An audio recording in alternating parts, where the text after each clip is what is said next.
En su declaración pública final, este autoproclamado mártir cita algunos versos del Corán. Alá compró el bienestar de las almas de los creyentes a cambio del paraíso. Ellos luchan por su causa.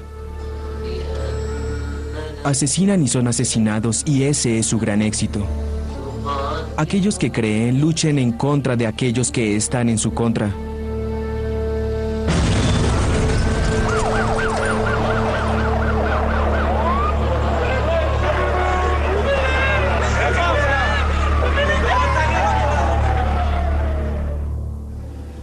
No veo el Corán conectado con los asesinatos y tampoco cobrando vidas.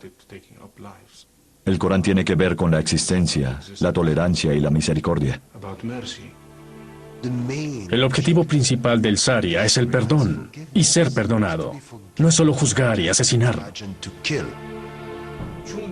Creo que la ley de represalia del Islam como castigo para los asesinos es una de las leyes más hermosas del Corán. Si quisiera escoger una sola gran ley del Corán, sería esa.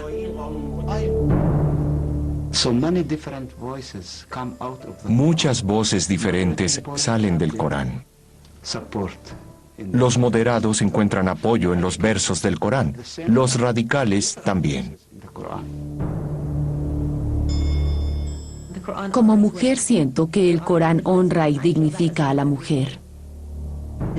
Mi creencia personal es que no tengo que usar el hijab.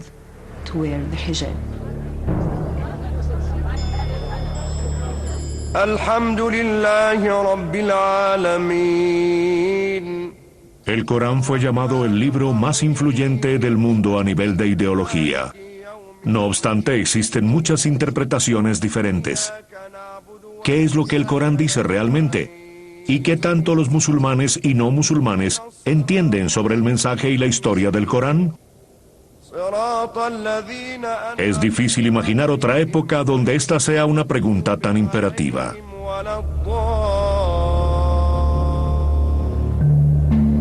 El Corán.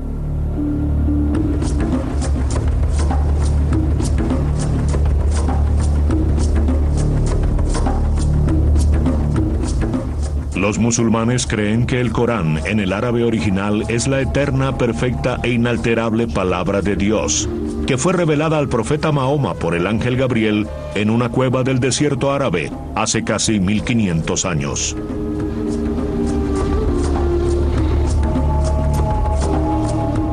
El mensaje de Dios, según la creencia musulmana, fue transmitido paso a paso durante un período de 23 años hasta la muerte del profeta en el año 632. Según la tradición, Mahoma era analfabeta, pero tenía una memoria impecable. Luego de cada encuentro con el arcángel, repetía el mensaje de Dios a sus parientes y amigos cercanos, quienes lo escribían sobre las pieles, las hojas de palma, sobre cualquier cosa que tuvieran a mano. 20 años después de su muerte, estos trozos fueron unidos para conformar la primera versión escrita completa del Corán.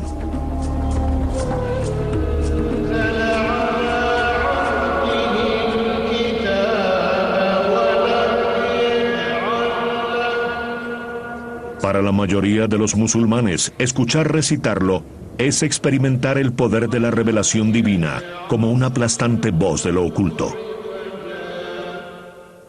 Es la palabra de Dios. Está presente, está ahí hablándote.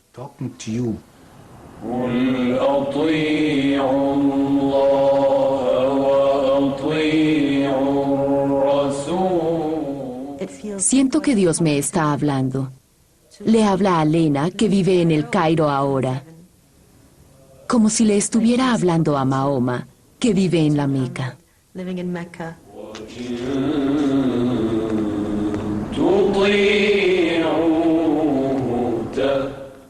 Me habla a mí, no a mi intelecto. Le habla a mi cuerpo, le habla a mi corazón.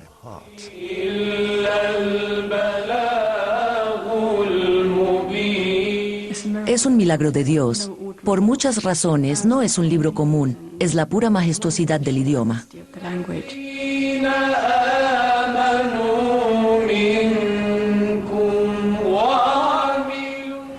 Es una forma lingüística hermosa.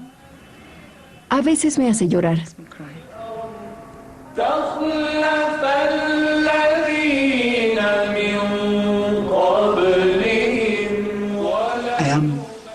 Estoy frente a Dios. Estoy con Él. Estamos solos. Me mira. Me escucha. Me habla a través de las palabras del Corán.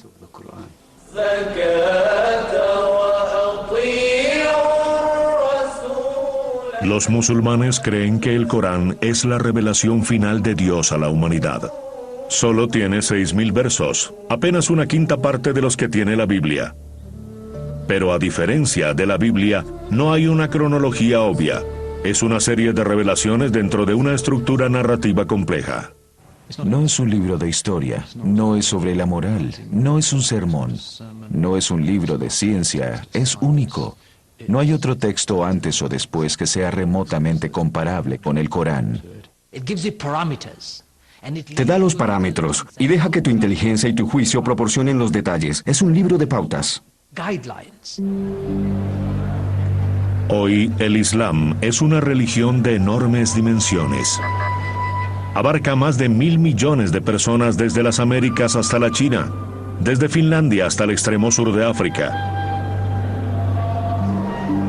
Sin embargo, dentro de este universo, existen profundas diferencias sobre el estatus de las mujeres, sobre las actitudes que conciernen la paz y la violencia, el castigo y el perdón.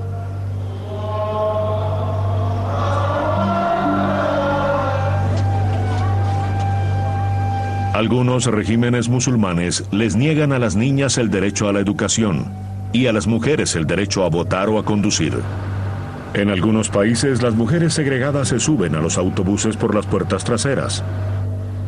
En otros países musulmanes, las mujeres dirigen los partidos políticos e incluso son cabezas de Estado.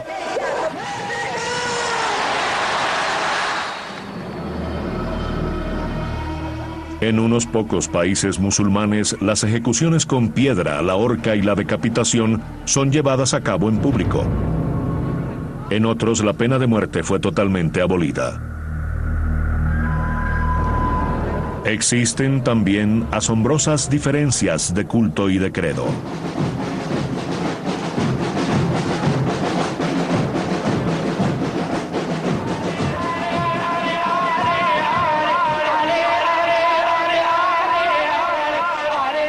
En esta mezquita de la ciudad iraní de Qom, los jóvenes invocan el nombre del imán Ali, el martirizado yerno del profeta, que según ellos recibe sus oraciones e intercede ante Dios.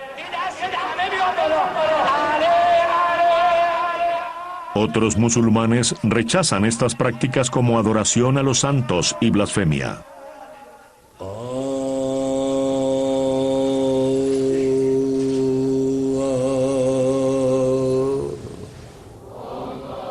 En esta mezquita turca, el mismo imán Ali, el fundador de la comunidad chiita, menosprecia a los devotos que diseminan su mensaje de paz y armonía entre todos los cristianos, musulmanes y judíos que comparten la creencia en un solo Dios.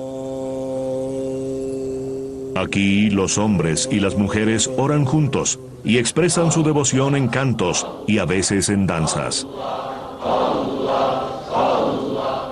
Otros seguidores del mismo Corán consideran esta forma de veneración y la representación pictórica de Ali un sacrilegio. En esta mezquita, al otro extremo de la misma ciudad, los hombres solo rezan con los hombres.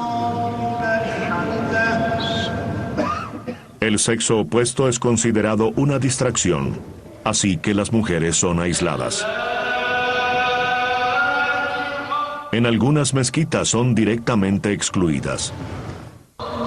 Pero si el Islam está firmemente arraigado en el Corán, y el Corán es el supremo e inalterable mensaje de Dios, ¿cómo pueden estas diferencias ser posibles? El más asombroso contraste es el papel y el estatus de las mujeres, simbolizado por las diferentes reglas que gobiernan el uso del velo. Esta familia egipcia cree que a partir de los 3 años, todas las chicas deben usar el hijab, que cubre la garganta y el cuello. Una vez que alcanzan la pubertad, deben usar el niqab, completo, que solo deja ver los ojos. Mi esposo me alentó a esconder mi cuerpo para satisfacer a Dios y satisfacerlo a él también, porque él será juzgado por mis acciones. Así que hice lo que él quería. Ya que todo acerca de una mujer es seductor, Dios quería que se cubriera completamente con el niqab. Si ese es el deseo de Dios, también será el mío.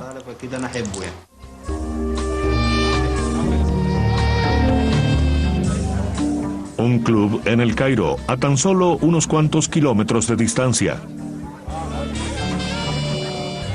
Aquí no se necesitan velos. Los hombres y las mujeres se mezclan libremente y todo es perfectamente permisible dentro de las leyes de este país musulmán. Pero incluso estas mujeres se cubrirían antes de salir a la calle. Ninguna ley lo exige, pero un poderoso consenso dicta que las mujeres deben usar el velo. En otros lugares del mundo musulmán el velo es obligatorio. Las mujeres aquí en Irán están uniformemente vestidas con el chador, que cubre su cabello y toda su ropa exterior, dejando solo la cara y las manos expuestas. En Arabia Saudita, la ley exige que todas las mujeres estén completamente cubiertas, incluyendo las manos y la cara. Mientras que en la Turquía musulmana, llevar el velo es considerado una cuestión muy discutida, y las reglas locales cambian todo el tiempo. Cuando camino por las calles del Cairo sin velo, siento cierta presión. No me veo como los demás. Atraigo la atención y parte de ella es negativa. Hace 3 décadas el hijab no existía en Egipto. Hasta 1974 no vi ni una sola mujer con velo. Si miras el funeral de Nasser en septiembre de 1970, verás 7 millones de egipcios entre hombres y mujeres en las calles del Cairo. Y ninguna de las mujeres llevaba velo.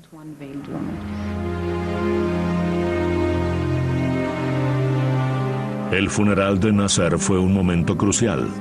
Durante 16 años, este carismático líder egipcio dominó el escenario mundial, inspirando a los árabes en todas partes con su visión de un superestado unido y secular.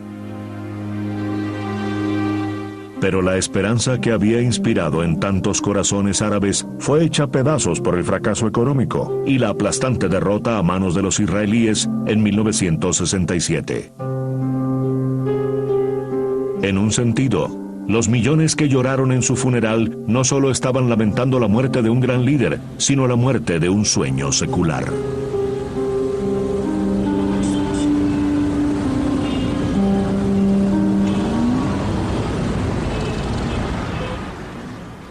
De pronto, ya no teníamos de qué escondernos. Teníamos que encontrar algo más. Y muchos jóvenes que nacieron en los años 70 fueron los primeros en tomar una identidad religiosa. Entonces, ¿qué dice el Corán sobre la obligación que tiene la mujer de usar el velo? Díganle a las mujeres creyentes que controlen sus ojos y cuiden su virginidad, y no expongan sus adornos excepto aquello que es aparente, y pongan sus velos sobre sus escotes y no muestren su belleza. ¿Cómo interpreta una de las más importantes autoridades musulmanas la frase "no expongan sus adornos, excepto aquello que es aparente"? La mayoría de los clérigos están de acuerdo en que aquello que es aparente significa las manos y el rostro. Los hombres religiosos tenían esposas e hijas que no usaban el hijab hasta los años 70. Entonces de repente se dieron cuenta que era obligatorio. Y esa no es la única paradoja. Otros eruditos interpretan el mismo verso en el Corán como una orden muy clara de que una mujer debería estar completamente cubierta. El Corán claramente estipula el código de vestir de las mujeres en el Surat al-Nur. Dice que el rostro, Los ojos, los labios y la belleza de las mujeres son sus adornos. Si se lleva un velo, este debe cubrir el rostro y esconder la belleza. El rostro no debe cubrirse. No es un deber islámico. No es un mandamiento coránico. Precede al Islam y a la vida misma del profeta Mahoma.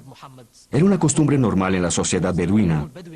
En resumen, las mujeres musulmanas deben cubrirse el cuerpo entero, excepto su rostro y sus manos. Leí el Corán muchas veces. Leí los hadices. Leí interpretaciones del Corán. Y mi creencia personal es que no tengo que usar el hijab.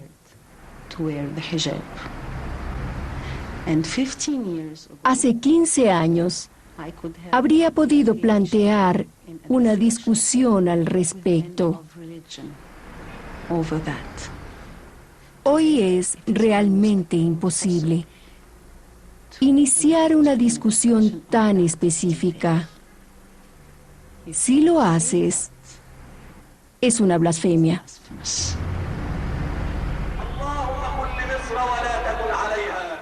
Viviendo tras el velo. 7 de la mañana, en su departamento en el Cairo, Hannah Kemal y su esposo Mustafa alistan a sus hijos para llevarlos a la escuela. En un sentido, esta es una realidad diaria.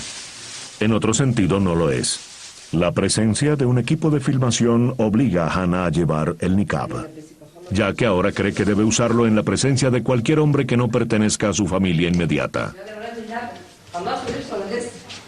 Hasta su compromiso con Mustafa, que trabaja como chofer, Hannah era una abogada activa. Una vez que se casó, dejó a un lado la práctica, asumió el niqab y se dedicó a criar a sus hijos y mantener el hogar. Dice que Mustafa no influyó sobre su decisión. Fue Dios quien la llamó a usar el niqab.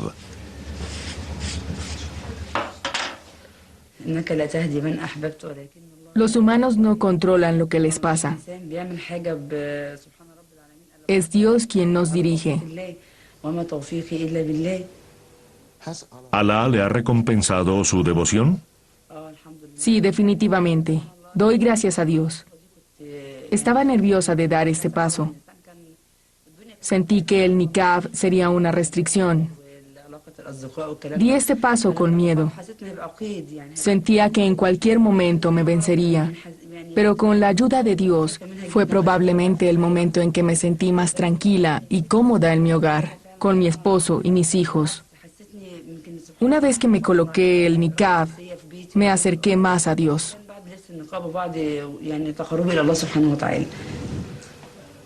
Sacrificaste una buena carrera para ser ama de casa y usar el niqab. ¿No fue ese un enorme sacrificio económico y personal? Cualquiera que se entregue a Dios será altamente recompensado. No sentí ninguna pérdida. Por el contrario, mi esposo consiguió un buen trabajo y mi vida se volvió mucho mejor cuando me dediqué a mis hijos y a mi esposo y profundicé mi relación con Dios.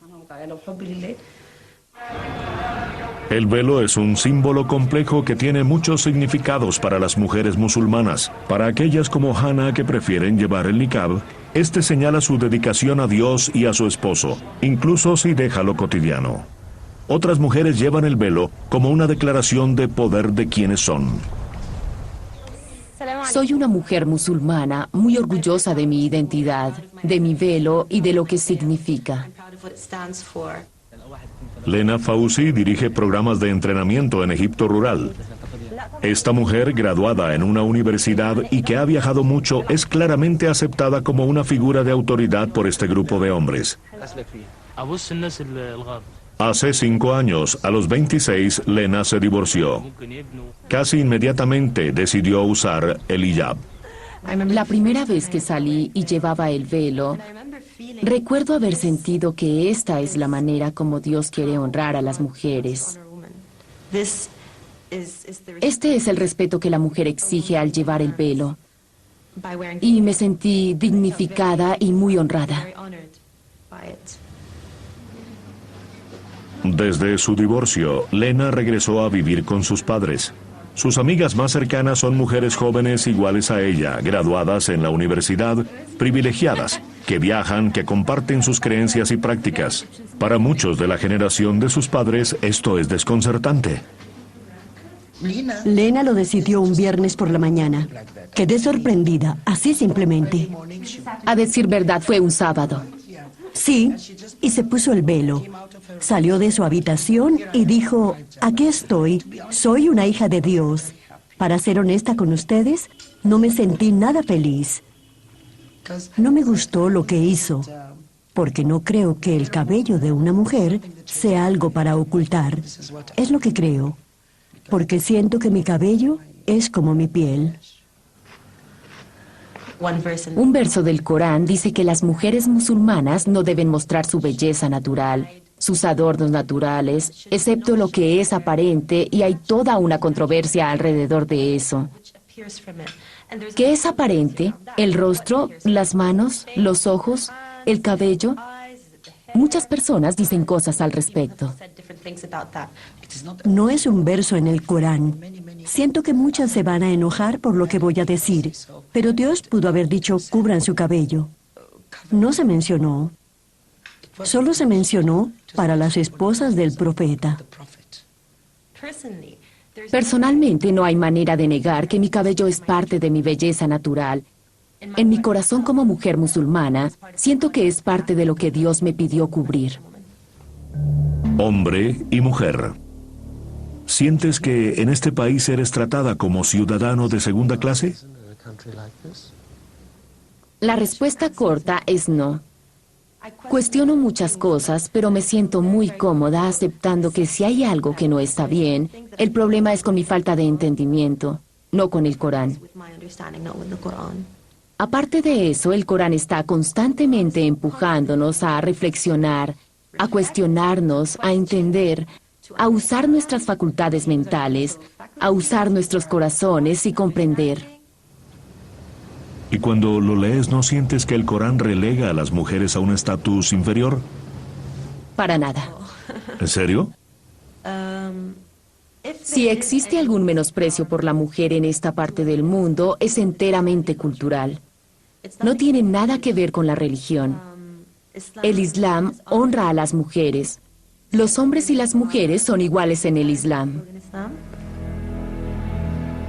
¿Pero es realmente ese el mensaje del Corán? Hay muchos versos que parecen definir el estatus de las mujeres.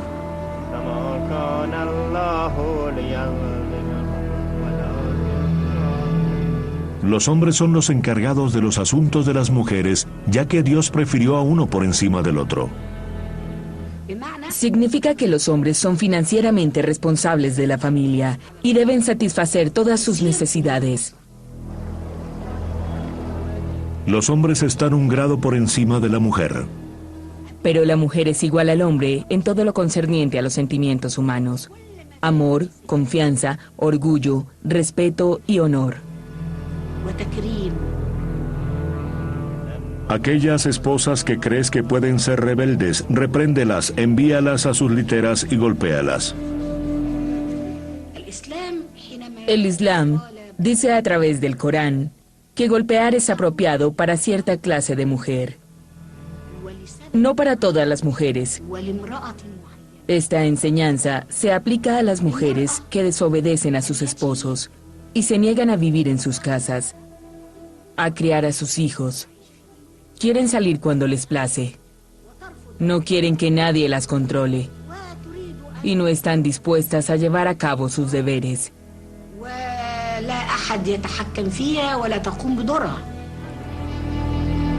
Sus esposas son tierra para labrar, así que lábrenlas cuando y como quieran. Esta es una honra para las mujeres. Las mujeres no son propiedad del hombre. Son como un terreno fértil, del cual el esposo se encarga y no abusa. Muchos afirmarían que no es tarea fácil reconciliar los versos del Corán con las versiones modernas de igualdad y derechos humanos. Pero la doctora Saleh lo hace. Su programa semanal en televisión, La lucha de las mujeres, es visto por todas las mujeres del mundo árabe.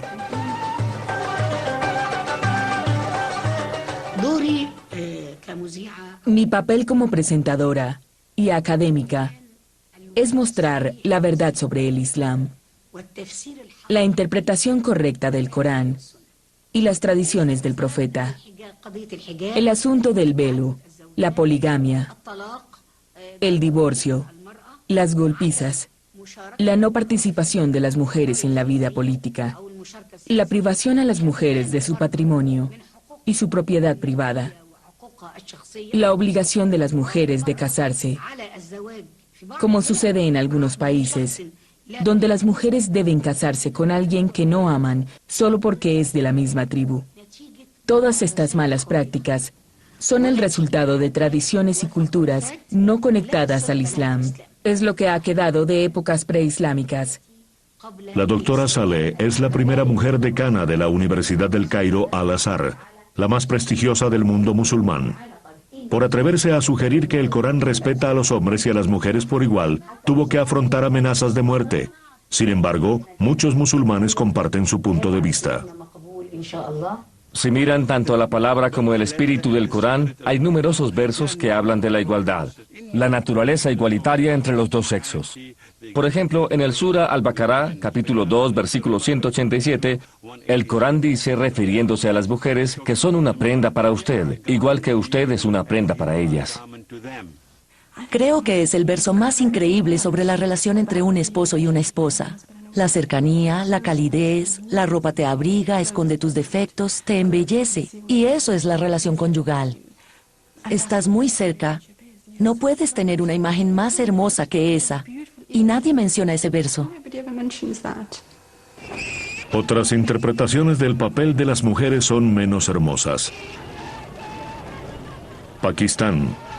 Las mujeres protestan por el asesinato por honor cometido por los hombres musulmanes que creen que su religión los obliga a quitarle la vida a cualquier mujer cercana que los desobedezca y tenga ideas propias. ¡No quiero que me amarres! Niñas sometidas a la circuncisión. ¡Me está cortando! ¡Me está cortando otra vez! En Egipto, el 97% de las niñas entre los 15 y los 19 años soportaron alguna forma de mutilación genital. La circuncisión existe desde la época del profeta de Dios y fue organizada por el profeta mismo. El Corán no dice nada sobre la mutilación genital femenina. Es una tradición que infortunadamente existe en este país desde hace siglos. Aunque no está aprobada en el Corán, algunos clérigos conservadores apoyan totalmente la práctica. La circuncisión es la razón por la cual las mujeres musulmanas son virtuosas, a diferencia de las mujeres occidentales que dan rienda suelta a su apetito sexual en cualquier lugar y con cualquier hombre. Espero no insultar o avergonzar a la nación inglesa, donde el adulterio ocurre a gran escala. Con la circuncisión esto se rectificaría y purificaría. Es una práctica cultural africana, anterior al Islam y que sin duda en lo que respecta al Ijmar, el consenso entre los eruditos del mundo actual le hace daño al cuerpo femenino. Es mutilar un cuerpo femenino. No está permitido. ¿Cómo puede separarse las costumbres anteriores al Islam del mensaje del Corán? ¡No quiero! ¿Puede la historia arrojar alguna luz sobre el presente? La Edad Dorada. Desde un comienzo, el Islam estaba firmemente arraigado en la tradición judeocristiana. Jesús es venerado en el Corán. Este convento cristiano ortodoxo de Said Anaya fue fundado en Siria 23 años antes del nacimiento del profeta Mahoma y fue respetado y protegido en el corazón del mundo musulmán durante siglos. El convento está dedicado a María, la madre de Jesús. Said Anaya significa Nuestra Señora en arameo, el idioma hablado en todo el Medio Oriente en la época de Cristo.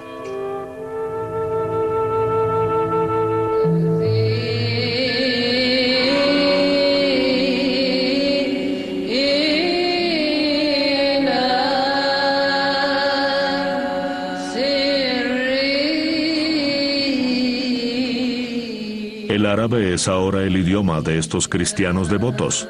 Dios es Alá, y cualquiera familiarizado con el Corán reconocería las palabras y las frases en la liturgia cantada.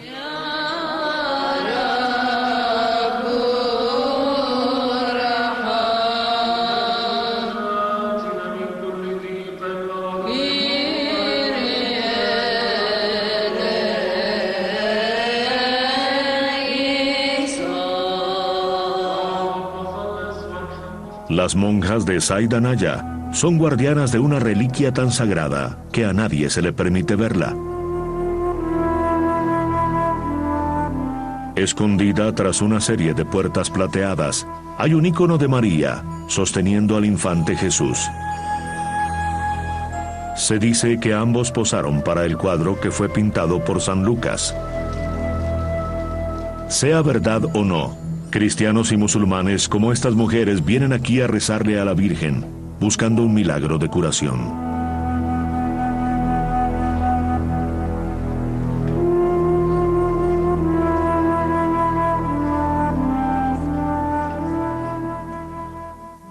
Vine con mi esposo a la iglesia y le pedí a la Virgen que me diera un bebé.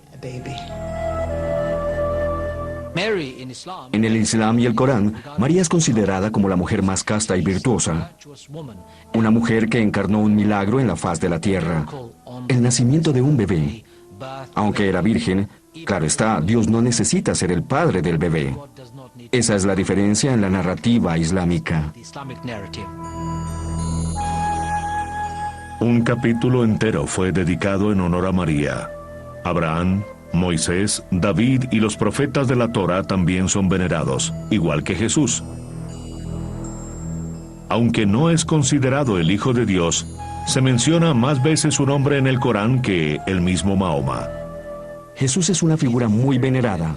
Es también considerado el profeta que trajo una de las santas escrituras en las cuales creemos. En el Islam es conocida como Injil, ahora se conoce como el Nuevo Testamento.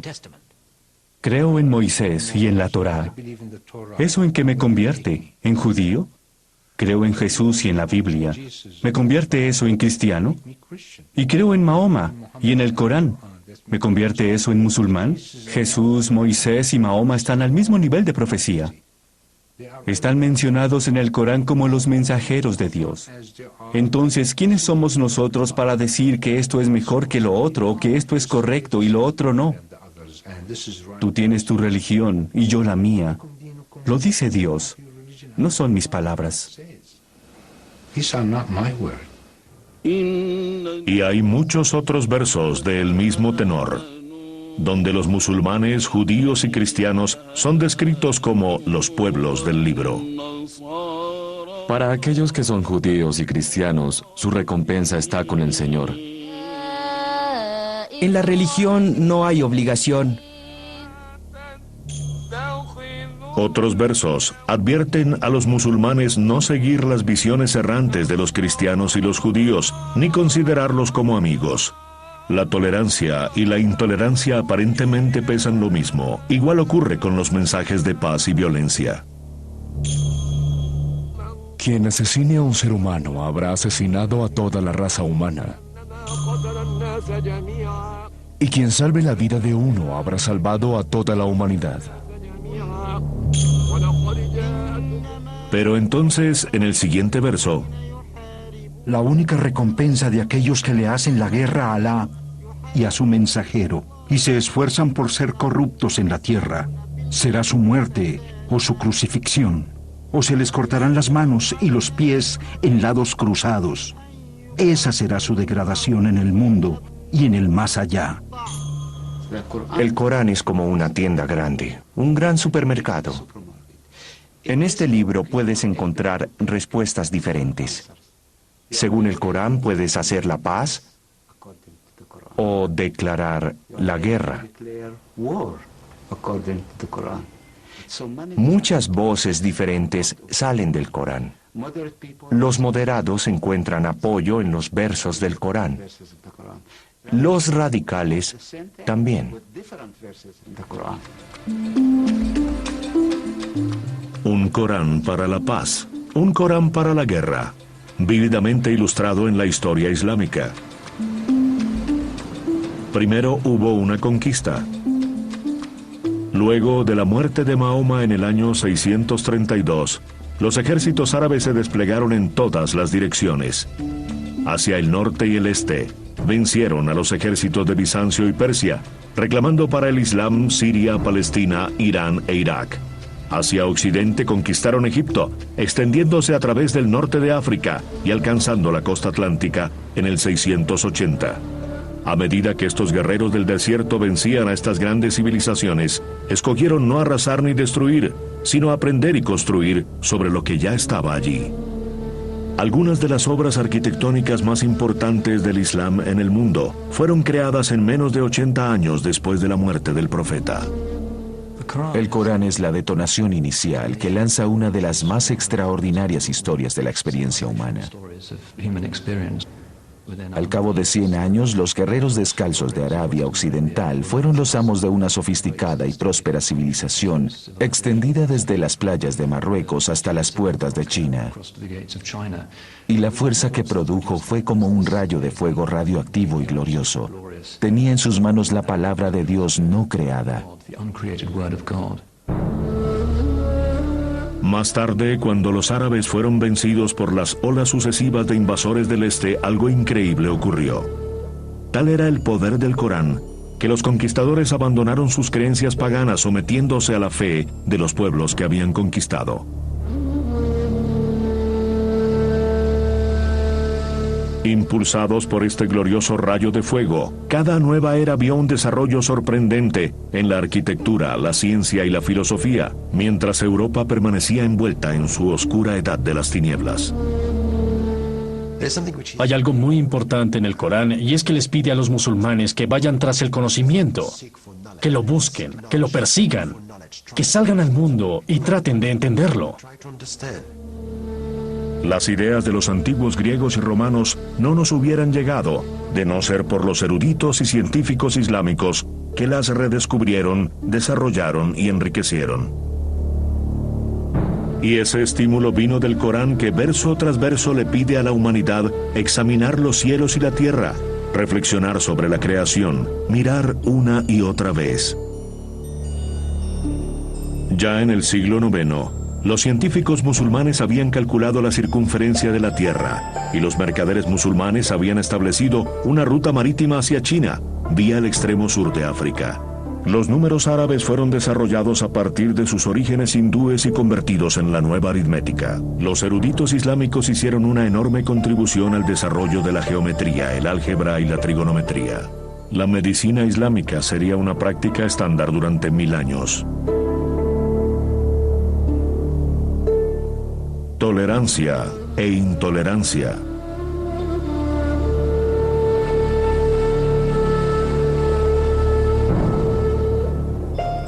Cuando la sociedad musulmana estaba en ascenso, el llamado del Corán a la transparencia y la tolerancia alentó a judíos europeos y cristianos disidentes a buscar protección en el Islam, cuando huían de la persecución en sus propios países. Pero cuando el mundo musulmán se sintió amenazado, bien fuese por enemigos externos o trastornos internos, el impulso fue el de cerrarse y tomar un mensaje muy diferente del Corán. En las mentes de muchos musulmanes actuales, lo que viven hoy es semejante. Isfahán, Irán, durante el día de Al-Quds, el día de Jerusalén. En todo el mundo musulmán, la gente marcha en manifestaciones como estas, algunas espontáneas, otras organizadas en protesta contra lo que ven como la ocupación de su ciudad sagrada. Pero Jerusalén es igualmente sagrada para judíos y para cristianos. Los judíos devotos oran en el muro occidental, lo que queda del segundo templo destruido por los romanos en el año 70 después de Cristo, una fecha que marca el comienzo de la larga noche de la diáspora judía. En el monte de arriba hay 2 mezquitas, Al-Aqsa y la cúpula de la roca, construidas 6 siglos después cuando los victoriosos árabes recuperaron el control de la ciudad de manos de los cristianos bizantinos. Según la tradición bíblica, la roca debajo de la cúpula es el lugar donde Abraham se preparaba para sacrificar a su hijo Isaac. Y de acuerdo con el Corán, fue aquí también donde Mahoma ascendió al cielo, luego de realizar un viaje nocturno desde la Meca hasta Jerusalén.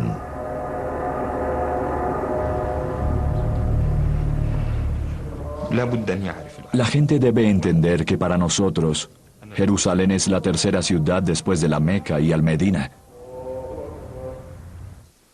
En un comienzo, el profeta y sus compañeros solían mirar hacia Jerusalén cuando oraban, hasta que recibieron la orden de Dios a través del Corán de mirar hacia la Meca.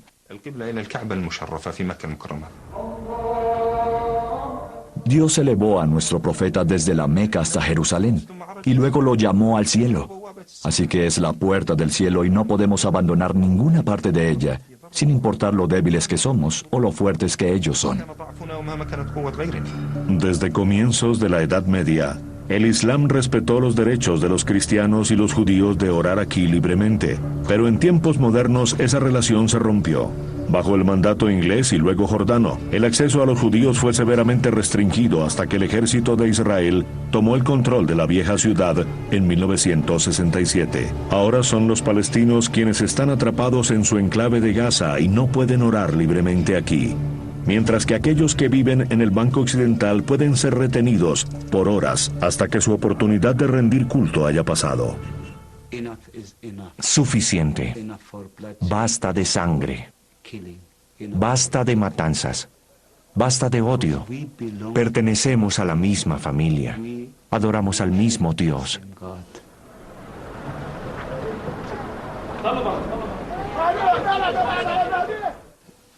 Jerusalén, Hebrón, Chaín y Nablus son lugares sagrados para los musulmanes, los no musulmanes y los judíos. En el Banco Occidental de la ciudad de Hebrón está la tumba de Abraham, padre de las naciones judías y árabes a través de sus hijos Isaac e Ismael. Claramente establecido en el Corán, el mismo Dios escogió a Abraham como su amigo y le ordenó a Mahoma: Abraham, Moisés y Jesús no se dividan. Pero Hebrón está ferozmente dividida más que cualquier otra ciudad del mundo. La tumba de Abraham está en primera línea entre los colonos palestinos y judíos y está custodiada como una fortaleza. ¡Apágala, apágala! Para mantener estos lugares como santuarios, tenemos que trabajar juntos. Preguntarnos, ¿qué es lo mejor para todos? ¿Cómo vamos a reconstruir la realidad de una manera diferente? Lejos del odio, del derramamiento de sangre, de la guerra, para darnos seguridad, confianza entre nosotros. Pero cuando se pierde la confianza y el respeto mutuo, los hombres duros de ambos lados buscan en los libros sagrados los mensajes que necesitan escuchar. El Sheikh Tafez de Hamas fue elegido para representar a Belén y afirma que casi la tercera parte de sus votos provienen de cristianos palestinos. Lo correcto necesita de un poder que lo proteja, especialmente cuando su tierra y su gente fueron atacados. A veces, las flores necesitan espinas que las protejan. El mensaje del Corán es claro. Si alguien te ataca, atácalo de la misma manera. Si matan a nuestras mujeres, niños y ancianos como lo hacen en nuestras ciudades y aldeas, tomaremos represalias. El suicidio está específicamente prohibido en el Corán. Es verdad. Dios dijo: no te suicides y no lleves la miseria a tu ser. Entonces se nos prohíbe suicidarnos. Si tuviéramos las mismas armas que el enemigo, no recurriríamos a este método. Pero no las tenemos, así que es nuestra única opción. Esa es la paradoja del Corán. Por un lado, el consistente mensaje de que la vida es sagrada. Verso tras verso, el suicidio está explícitamente prohibido. No se destruyan a sí mismos. Y sin embargo, el bombardero suicida también está citando el Corán cuando dice que aquellos que mueren luchando por la fe de Dios logran el martirio y reciben una recompensa en el paraíso. ¿Es esto luchar por la causa de Dios? ¿Y esto?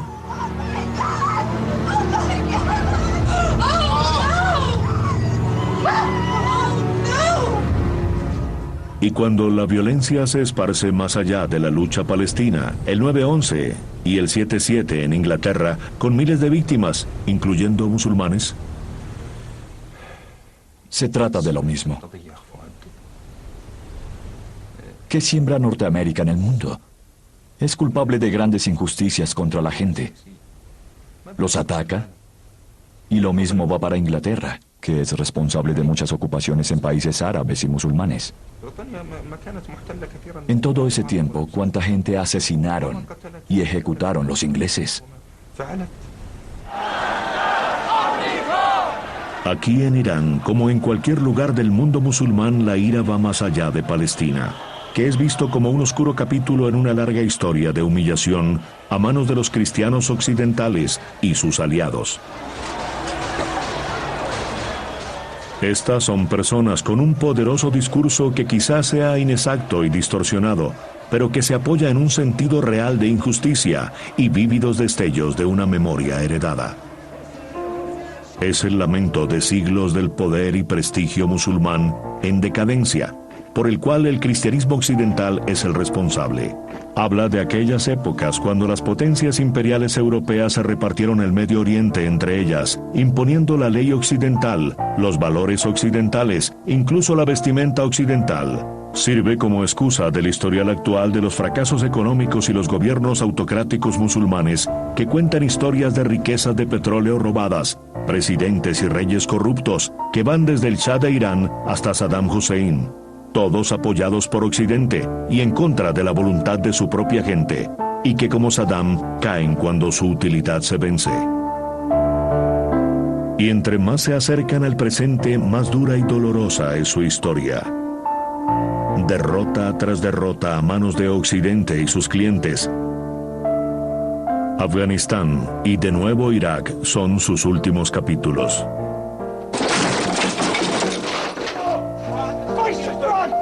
Nunca vistos como una liberación, sino como una ocupación y una humillación. Nadie capitaliza más esta historia que los clérigos conservadores fundamentalistas del Islam. Toda la sangre derramada hoy en día es la sangre de los musulmanes. Chechenia es sangre musulmana. Cachemira es sangre musulmana. Afganistán es sangre musulmana. Bosnia y Herzegovina, Palestina, Chipre, Etiopía y Somalia son sangre musulmana. Casi cubrimos el mapa.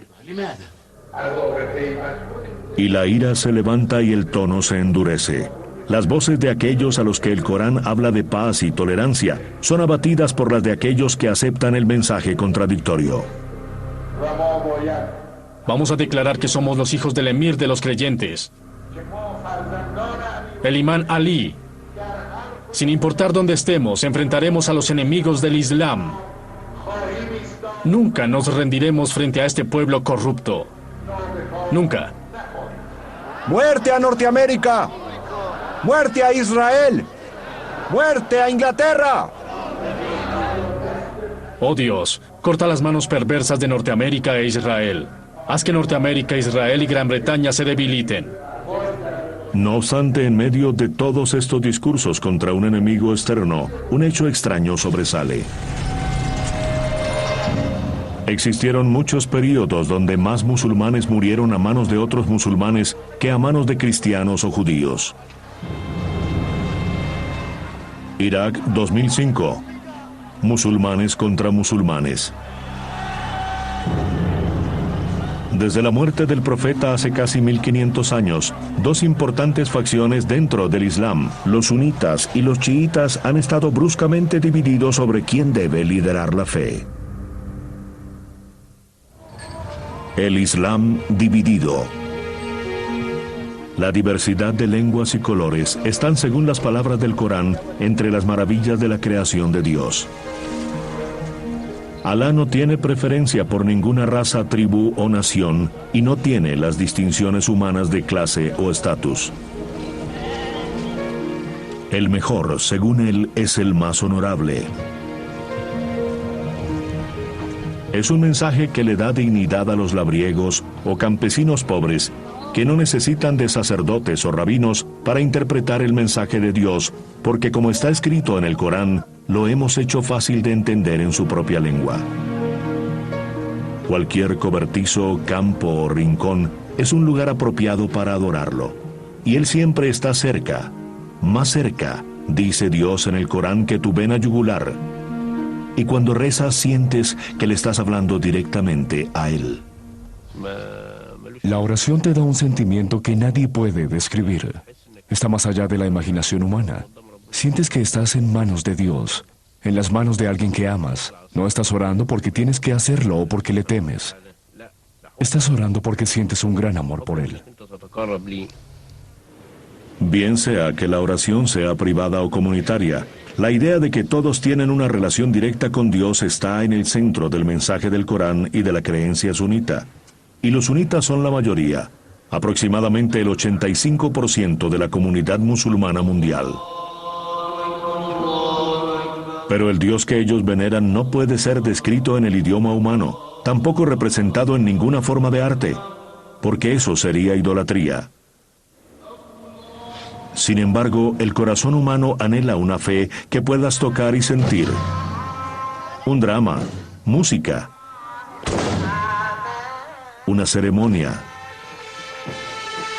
Anhela grandes historias de sacrificio y dolor, martirio y redención. Y alguien a quien rezarle que tenga forma humana. El Islam chiita responde a estas necesidades, y aquí en Irán casi todos son chiitas. En esta sagrada ciudad de Qom se lleva a cabo una conmemoración simbólica del asesinato de Ali, el yerno del profeta. El chiita cree que Ali y sus descendientes, los imanes, fueron escogidos por Dios para dirigir a la comunidad musulmana, pero en las generaciones siguientes todos los imanes fueron asesinados.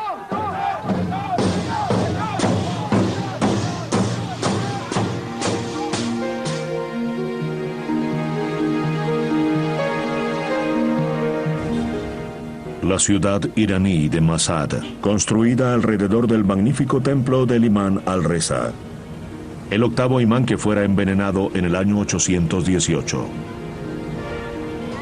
A medida que va atravesando la calle, la gente se detiene a honrar la sagrada memoria de este santo difunto.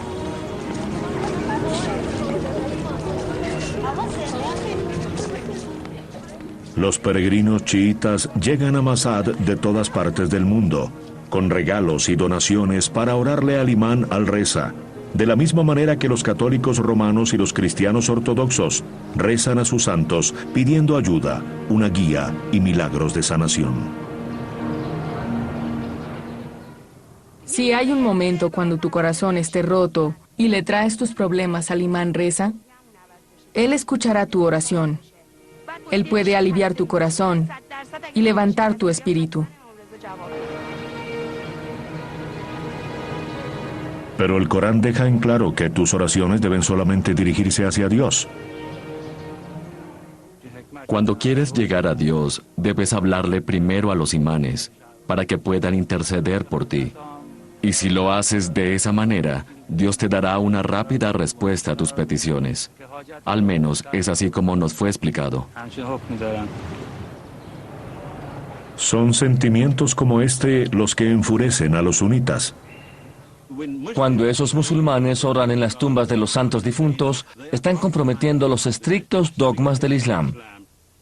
El Corán claramente dice que es un pecado. Este fue un gran hombre, pero está muerto. Los muertos no pueden ayudarte. Solo Dios vive para siempre. Solo Él. No estoy diciendo que acudo al imán Reza para que pueda resolver mis problemas. Estoy diciendo que tengo una petición para Dios pero mi posición no es lo suficientemente alta. Coloco al imán Reza como intermediario para que él, que está muy cerca de Dios, le pida que se apiade de mí. El gran ayatolá habla desde su oficina privada en el corazón de la ciudad iraní de Qom. Aquí especialmente uno tiene la sensación de que las diferencias entre los sunitas y los chiitas reflejan la división entre los católicos y los protestantes. Junto con la veneración de sus santos, con sus grandes ayatolás, sus ayatolás menores, sus juristas, cónsules y mulás, sus mezquitas y seminarios, la sagrada ciudad de Qom es en muchos aspectos un Vaticano chiita. La gente viene aquí a pagar sus diezmos y a buscar respuestas a las preguntas que no pueden resolver a través de su propia lectura del Corán. Y el gran ayatolá Sanei está listo para recibir su cuota diaria de peticiones escritas. Primero, un problema matrimonial. Este esposo entró al matrimonio ocultando el hecho de que era infértil e incapaz de tener hijos. Si su esposa hubiera sabido de su condición, el matrimonio nunca habría tenido lugar. En vista de eso, ¿puede ella anular el matrimonio y pedir el divorcio? Sí, puede anular el matrimonio. La infertilidad no es en sí misma un impedimento para el matrimonio, pero este es un caso de engaño, porque se basa en la presunción de salud. Sí, es correcto. ¿Estoy en lo correcto, señor Hay? Pero el señor Hay cuestiona si es justo asumir engaño. Desde su punto de vista, el problema solo salió a la luz después del matrimonio. Pero el gran ayatolá no está de acuerdo. Había ocultado esta imperfección. Para mí está claro que es un caso de engaño.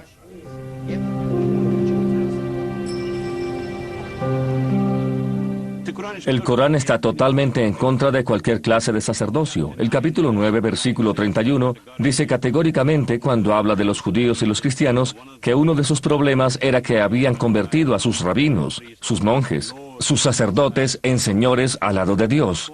No requerimos de intermediarios. No hay necesidad de un intercesor. Usted y yo tenemos todo el derecho de orar y conectarnos con lo divino. Tanto los sunitas como los chiitas, ambos reclaman el derecho divino a dirigir la comunidad musulmana, pero están fundamentalmente divididos en su relación con Dios y el Corán. Esa es la causa de 1500 años de un conflicto sangriento donde la minoría chiita ha sido la más desvalida. Estos chicos lloran a Ali, el mártir fundador de su fe, y por una larga historia de masacres, en las cuales los chiitas han muerto por miles a manos de los sunitas dominantes. No obstante, hay otro movimiento importante que se eleva por encima de estas divisiones y abraza a los seguidores de ambas tradiciones, los sufís.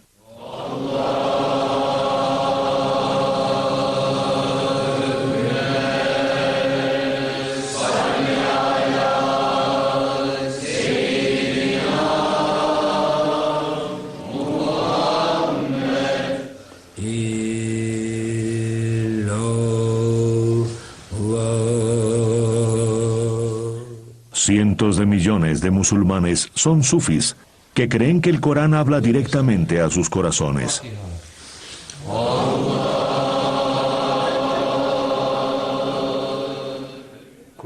El Corán es muy simple. Dios no lo hizo muy complicado. Son historias de la vida diaria.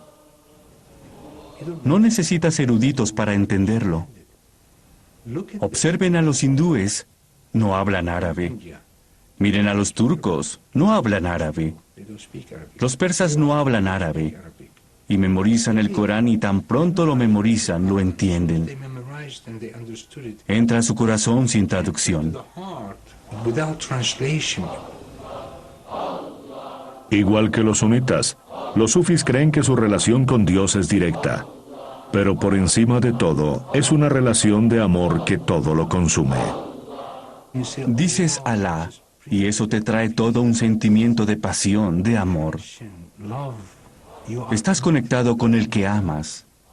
Tienes que esculpir el nombre de Dios en tu corazón, como esculpes una piedra, pero no puedes esculpir el nombre de Dios con cinceles y martillos. Lo haces repitiendo su nombre, siempre repitiendo el nombre. Dices, Alá, debe venir del corazón, ya sabes, de lo profundo. No es solo una palabra que sale de tu boca.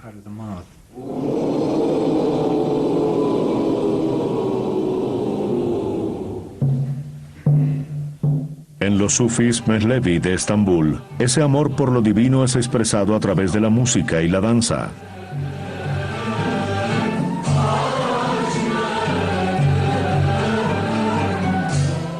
Es un ritual de 700 años cargado de simbolismo. Las capas negras representan la tumba, los gorros café la piedra de la tumba.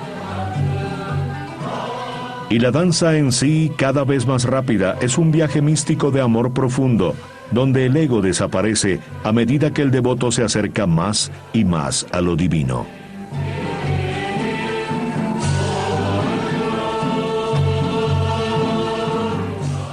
Hay sufis que creen que esta danza está representada en el Corán por los patrones en espiral que aparecen en tantas versiones antiguas del texto, y está directamente conectada al ritual central del Islam, la circulación en masa alrededor del Santo Kaaba en la Meca.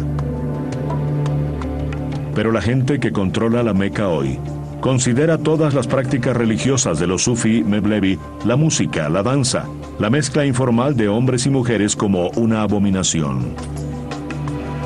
Los hombres que caminan con el rey Abdullah de Arabia Saudita son musulmanes sunitas, pero ellos se han apartado del ideal sunita de tener su propia relación personal con Dios.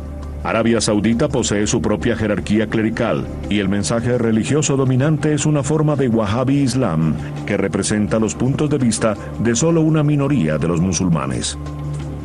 Si alguien es atrapado cometiendo sodomía, maten tanto al sodomita como al sodomizado. El cuello de ambos hombres es cortado por la espada. Luego son colocados en el ataúd y quemados. La yihad en Faluja es una fuente de orgullo. Las gargantas deben ser cortadas y los cráneos destrozados. Este es el camino hacia la shahada y el sacrificio.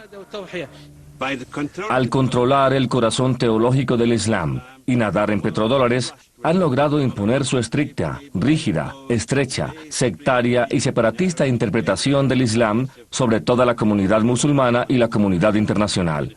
Esto es una gran tragedia para todos nosotros.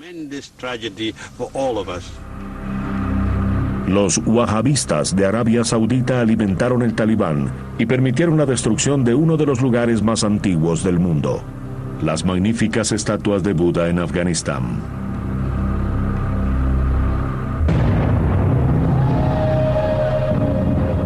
Osama Bin Laden fue criado en la fe wahhabista.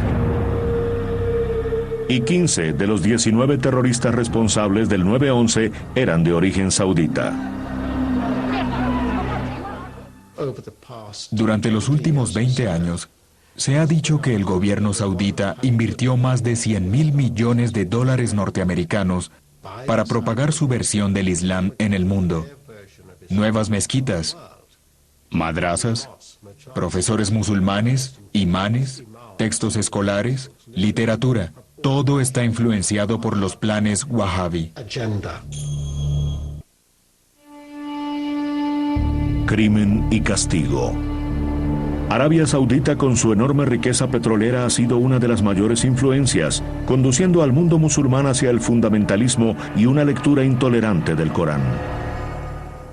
Una de las grandes tragedias del panorama actual islámico es que los únicos dos estados interesados en usar sus recursos para promover una visión particular del Islam a nivel internacional son los iraníes y los sauditas. Ninguno de los dos representan la clase de corriente central clásica del Islam con la que los musulmanes están familiarizados y la cual aman. Aunque los chiitas iraníes son el lado opuesto de la división religiosa, tienen algo en común con los sauditas: una casta sacerdotal contraria al principio coránico de una relación directa con Dios. Durante muchos siglos de la Edad Dorada del Islam, nadie tenía la religión como una profesión. Incluso los eruditos de la religión tenían otras profesiones. Hoy, infortunadamente, existen aquellos que adoptaron la religión como profesión y están haciendo mucho dinero con ella. Y tienen un interés personal y una gran cantidad de seguidores, muchos seguidores. Y usan todas las herramientas, la televisión, todos los medios para monopolizar la religión. Esto va en contra de la esencia del Corán. Una de las consecuencias de esta transformación ha sido la introducción de las ejecuciones públicas, los azotes y la horca en Afganistán e Irán, donde la estructura religiosa se apoderó del poder político. Ahora Irán ejecuta más gente de acuerdo al porcentaje de su población que cualquier otro país de la Tierra, supera incluso a China. ¿Cómo pueden justificar tantas ejecuciones? Creo que la ley de represalia del Islam como castigo para los asesinos es una de las leyes más hermosas del Corán. Si quisiera escoger una sola gran ley del Corán, sería esa. Pero no solo los asesinos son ejecutados en este país, los homosexuales son ejecutados, la gente es ejecutada por poseer alcohol. Si el gobierno decide que asesinándolos puede restaurar la seguridad, se le permite hacerlo. Espero que en el futuro esta ley se convierta en ley no solo en la República Islámica de Irán, sino en el mundo islámico en general. ¿Pero el Corán justifica esto? ¿Qué dice sobre el crimen y el castigo? En cuanto al ladrón, hombre o mujer, que les corten sus manos, esa es la recompensa por sus deudas, un castigo ejemplar de Alá. Alá es poderoso, sabio, pero si se arrepiente después de obrar mal y se enmienda, Alá tendrá piedad. Alá es comprensivo, misericordioso.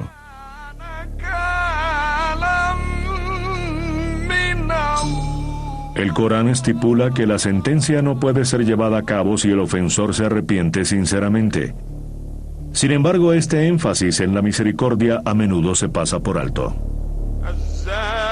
Al adúltero y la adúltera azótenlos con 100 azotes. No sientan lástima por ninguno de los dos.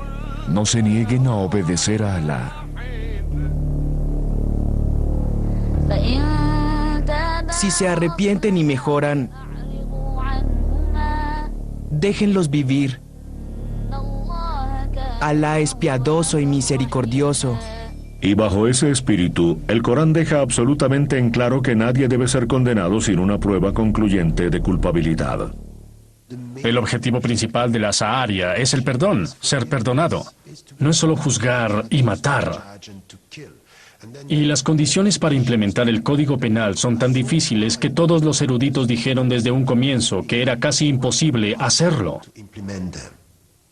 La pena por adulterio requiere que 4 testigos declaren que vieron el acto sexual. Eso hace realmente imposible obtener una prueba evidente de adulterio. Por eso, desde el inicio del Islam hasta ahora, los adúlteros que han recibido el castigo total pueden contarse con los dedos de una mano. Lo mismo ocurre con la amputación. Antes que la sentencia se lleve a cabo, deben considerarse las posibles razones de mitigación. Esta interpretación humana de la ley Sharia es el principio directriz en el Banco Occidental Palestino. Vecino al mercado de frutas en la ciudad de Ramallah, se encuentra la liberal Corte de Sharia. La atmósfera adentro es maravillosamente casual. No hay policías ni prisioneros esposados. Solo una corriente interminable de gente, algunos en negocios oficiales, otros que solo se detienen para charlar. Como en la mayoría de países musulmanes, hay 2 sistemas legales. La ley civil, a menudo un híbrido de la ley islámica, napoleónica y romana aplicada a casos criminales. Y la ley Sharia, que maneja asuntos personales y familiares. Los jueces Sharia arbitran en disputas de custodia y casos de divorcio, donde el derecho de la mujer está basado en principios establecidos en el Corán. Los ancianos tienen el derecho de apelar a las cortes y pueden mostrar que han sido abandonados por sus hijos o hijas, que tienen recursos para ayudarlos. La corte también tiene el deber de nombrar guardianes para los huérfanos y los afectados mentalmente. Aquí el juez le hace una serie de preguntas sencillas a esta anciana que acaba de perder a su hijo.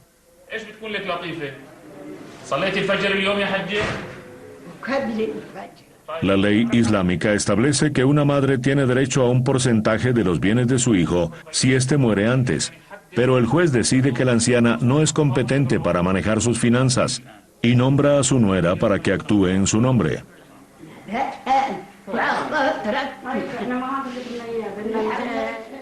Esta es la ley basada en los principios del Corán, como se practica aquí, pero es muy diferente de cómo se aplica en algunos países musulmanes. Si el Corán es tan claro en lo que a los principios de justicia respecta, ¿cómo pueden existir tantas diferencias? La palabra de Dios. El Corán está escrito en la forma de árabe clásico, lo cual a menudo es difícil de entender, incluso para los que lo dominan a la perfección.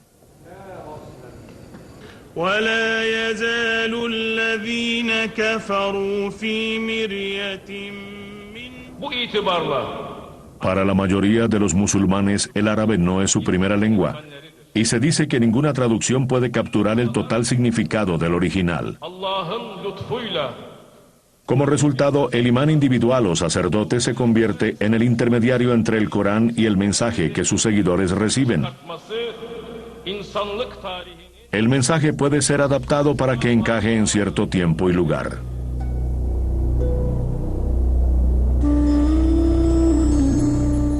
Y con el pasar de los siglos, esas interpretaciones y adiciones han llenado cientos de miles de volúmenes. Están los comentarios de los eruditos y los hadices, los dichos y hechos del profeta. El sistema legal islámico, la Sharia, está basado en el Corán y en los hadices, donde se formulan algunos de los castigos más duros, como la muerte por lapidación por adulterio, que no está mencionada en el Corán.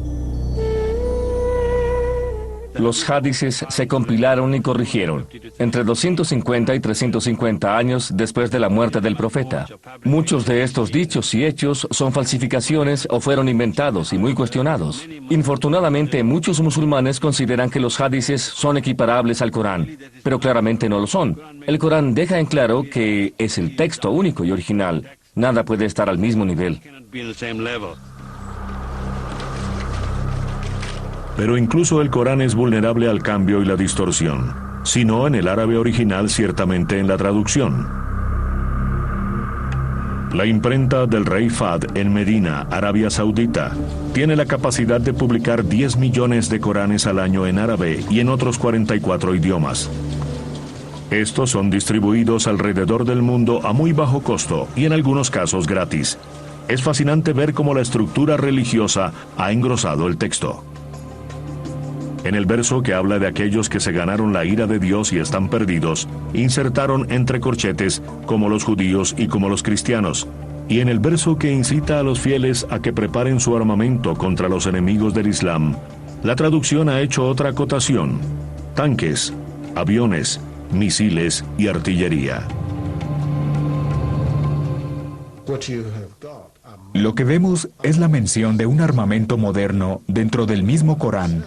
Y aún más interesante, y esto fue añadido por un notable líder en Arabia Saudita. Vemos la justificación para un conflicto violento, la yihad, para los bombarderos suicidas, lo que deja en claro que el Corán es el modelo perfecto para la guerra.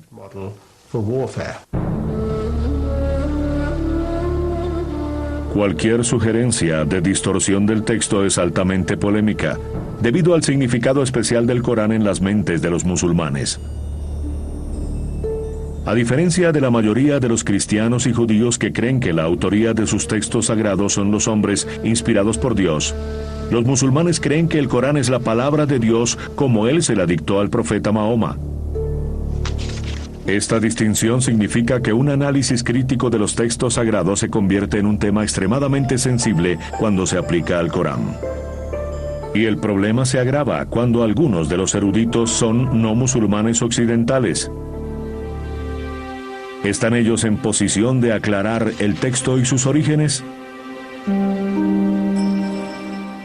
En 1972, durante la restauración de la Gran Mezquita de Sana, la capital de Yemen del Norte, los trabajadores descubrieron una pila de viejos pergaminos en el ático, entre los techos exteriores e interiores. Todo este material estaba colocado dentro de 20 sacos de patatas, y allí estarían todavía de no ser por la llegada 7 años después del Dr. Gerd Puyn, un erudito alemán experto en el Corán. Puyn inmediatamente comprendió el significado del descubrimiento. Trabajando junto con un equipo de asistentes locales, cuidadosamente separó las capas y tomó miles de fotografías. 4 fragmentos inmediatamente captaron la atención de Puyn. Contenían los primeros y los últimos capítulos del Corán, y a diferencia de cualquier otro Corán que exista, estaban ilustrados con dibujos arquitectónicos de las mezquitas. Una pista vital de su origen. Debido a sus dibujos y al contexto artístico histórico, se puede datar este Corán con precisión a la época de Al-Walid. Este es el reino entre 705 y 715. El más antiguo Corán en el mundo, creado 70 años después de la muerte del profeta.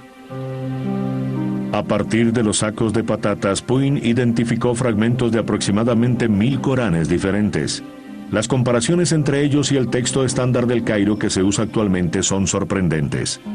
Estos primeros textos están escritos en una especie de taquigrafía sin separación de vocales ni puntuación, lo que significa que las palabras individuales pueden tener 30 significados diferentes. La sola existencia de tantas y tan diferentes lecturas posibles sugeriría que este texto no había sido pasado palabra por palabra. El texto no es tan estable como parece según la versión del Cairo.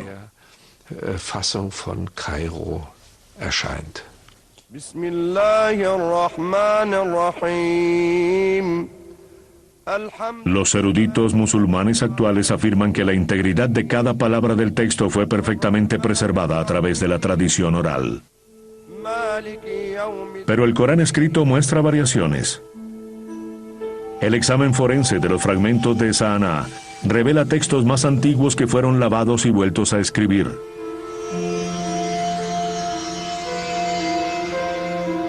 Aunque el texto escondido no revela un significado contradictorio, las palabras fueron cambiadas y los versos de capítulos enteros se reescribieron. Si su investigación es correcta, particularmente en las fechas, esto sugeriría que el Corán no era un solo producto, una sola entidad que fue recopilada en el año 650, sino que se desarrolló mucho más tarde, y de ahí el recubrimiento del texto, de los materiales escritos.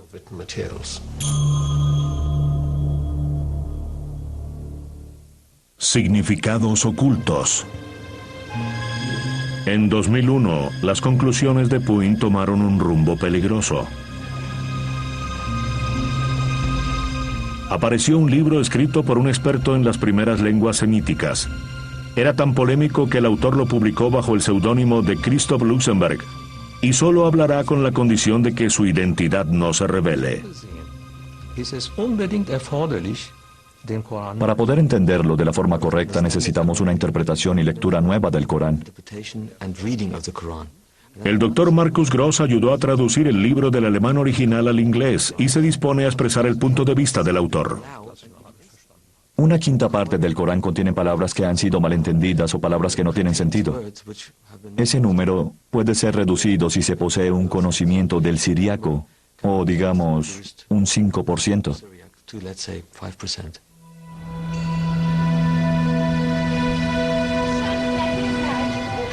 Para el siglo III, el siríaco o sirio-arameo se había convertido en la lengua dominante de la liturgia cristiana. Cristo hablaba arameo, y este aún puede escucharse en las apartadas comunidades cristianas como en este pueblo Malula en Siria.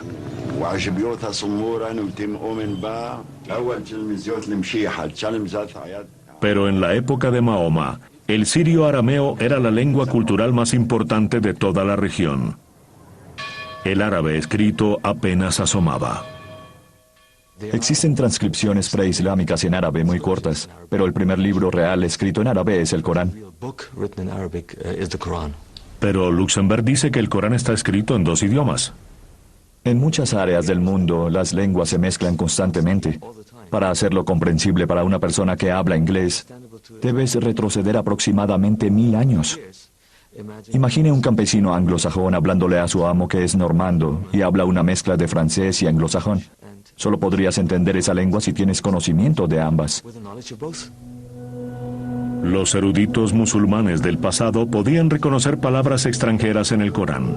En el siglo X, Al-Tabari, uno de los más respetables comentaristas, identificaba palabras en hebreo, latín, griego, persa, abisinio y siríaco. La diferencia es que Luxemburg está reivindicando nuevos significados en un momento cuando el examen crítico del texto está altamente desaprobado. ¿Cómo puede un profesor de lingüística desafiar el juicio colectivo de más de 1.000 millones de personas? ¿Basado en qué y qué métodos usa?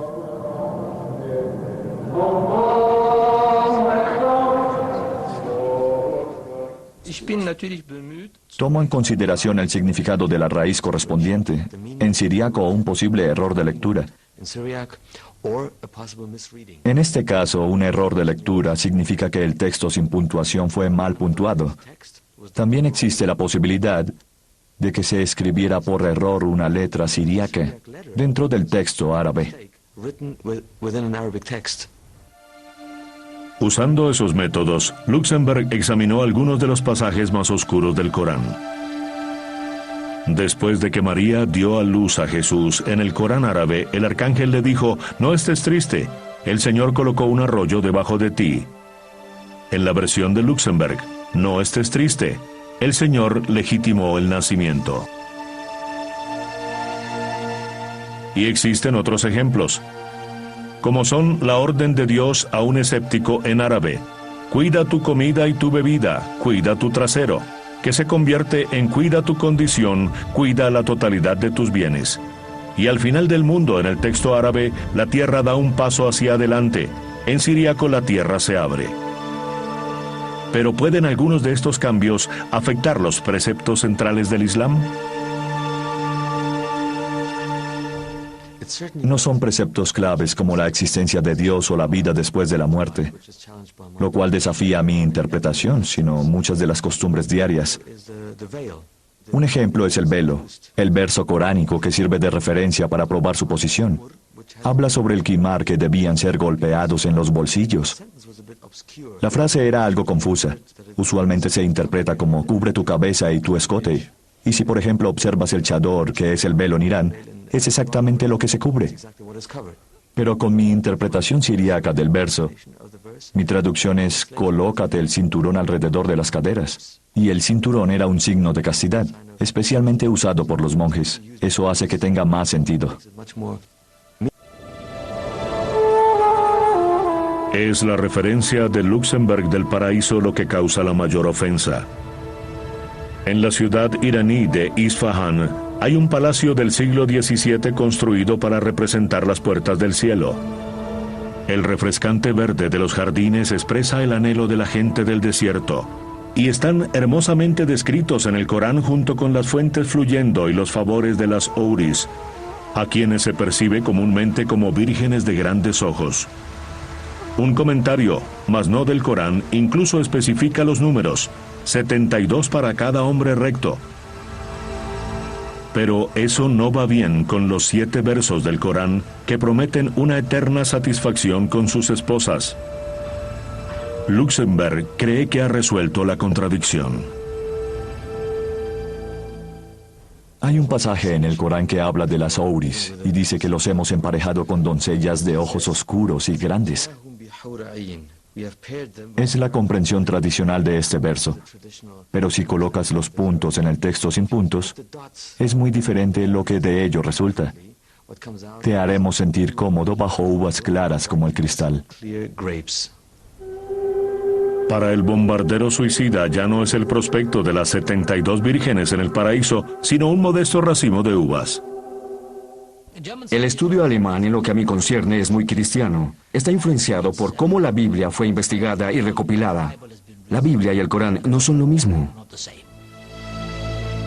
Para algunos, lo que es tan polémico es la conexión con el simbolismo cristiano. Este mural del siglo V en un monasterio de Egipto muestra a los arcángeles recibiendo las almas en el paraíso.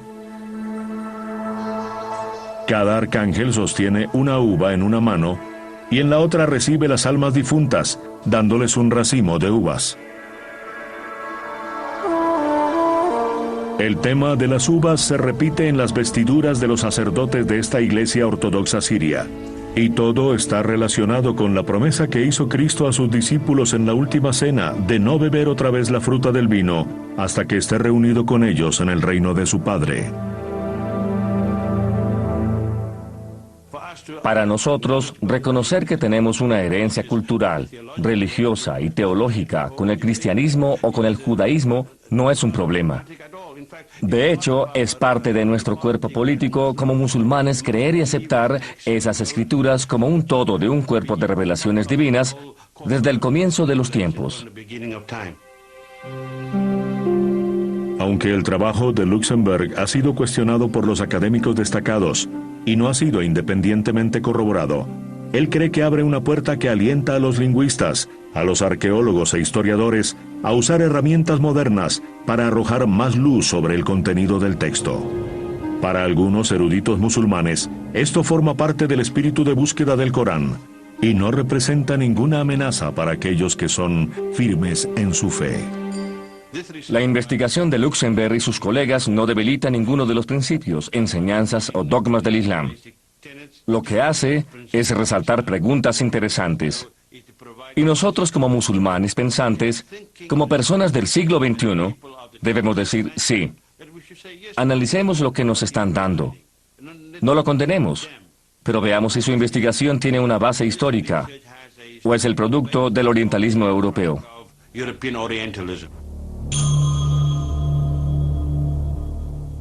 El Corán en el siglo XXI.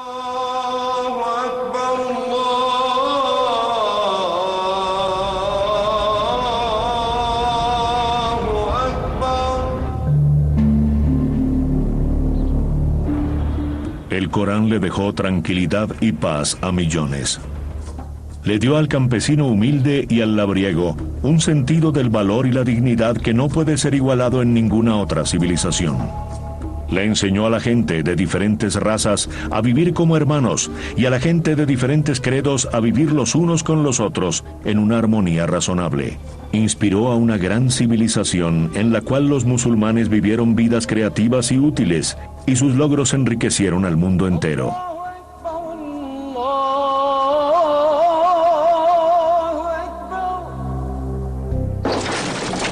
Pero cuando los musulmanes se sienten marginados y amenazados, esta dignidad y cortesía dan lugar a una explosiva mezcla de rabia y odio, impulsando a los voceros de una religión de gran espiritualidad y ética a buscar el apoyo en el Corán para una confrontación violenta. Y en este momento, los musulmanes están probablemente leyendo y escuchando más el Corán que en toda la historia. Los sofisticados creyentes que gustan de la electrónica pueden tener acceso al texto en el árabe original o traducido a través de una nueva generación de Coranes electrónicos. Pero la tecnología moderna también ha dado un tremendo poder y alcance a aquellos decididos a imponer sus propias interpretaciones del Corán. A nosotros los extremistas musulmanes se nos ordena hacer un lavado de cerebro. Montones de canales satelitales compiten por la atención de los musulmanes en todo el mundo. La igualdad de la mujer es una tontería. La cima del Islam es la yihad. Ruego a Alá que haga caer a sus enemigos en su propia trampa y que destruya a los judíos. Lo último en tecnología es Internet, que es una importante plataforma para divulgar un tipo de religión fundamentalista. Es deprimente ver cómo el carácter de una religión puede amoldarse a los desarrollos tecnológicos, pero es algo que está ocurriendo en este momento. La Internet se convirtió en el foro predilecto de los radicales y extremistas.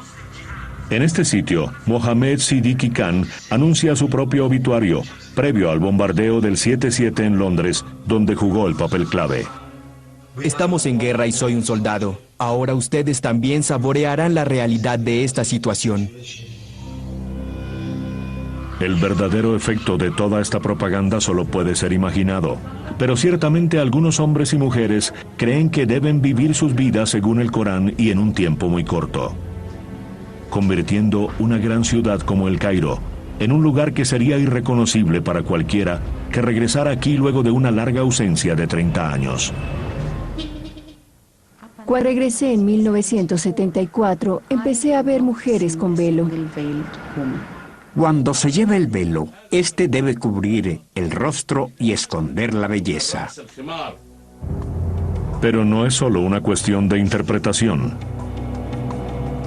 A veces hay una lectura selectiva del texto que ignora, por ejemplo, la orden firme de perdonar a cualquier criminal que se arrepienta sinceramente.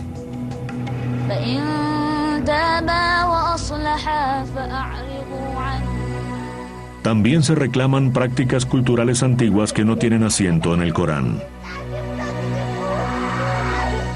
Es una práctica cultural africana.